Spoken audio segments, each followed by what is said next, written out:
नमस्कार दोस्तों, स्वागत है आपका वर्ल्ड नॉलेज रिपोर्ट में। दोस्तों, रूस और यूक्रेन के बीच जारी जंग में कई देश अब भारत की तरफ देख रहे हैं।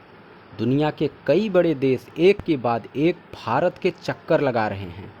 आपको बता दें कि एक महीने में 20 ग्लोबल लीडर्स यानी 20 बड़े देशों के नेताओं ने भारत का दौरा किया है, जिनमें इन देशों के प्रधानमंत्री, विदेश मंत्री और सचिव स्तर के अधिकारी शामिल हैं।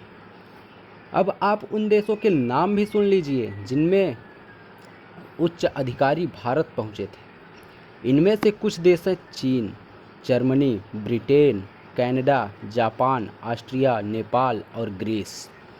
इजराइल के प्रधानमंत्री को भी भारत आना था, परंतु स्वास्थ्य कारणों से वो आ नहीं सके। और अब तो रूस के विदेश मंत्री सरगेई लावरोव भी भारत का दौरा कर चुके हैं। भारत अब दुनिया का केंद्र बिंदु बन चुका है और यही बात अमेरिका को अब चैन से बैठने नहीं दे रही है।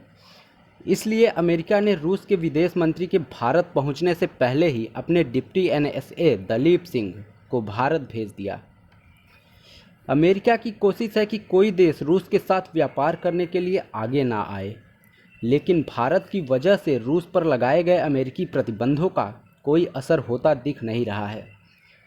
अब इसी निराशा में अमेरिका के डिप्टी एनएसए दलीप सिंह ने ऐसा बयान दे दिया है जो भारत को नागवार गुजर रहा है। दलीप सिंह ने कहा कि यदि चीन एलएसी पर फिर कोई हरकत करता है तो रूस भारत की अब मदद करने नहीं आएगा।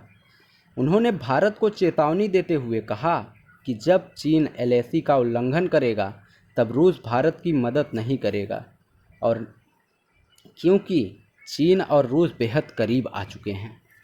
अमेरिका को यह बात समझना चाहिए कि भारत को चीन के खिलाफ ना तो अमेरिका की सहायता चाहिए और ना ही रूस की, क्योंकि भारत आज खुद चीन को किसी भी युद्ध में परास्त करने के लिए सक्षम है।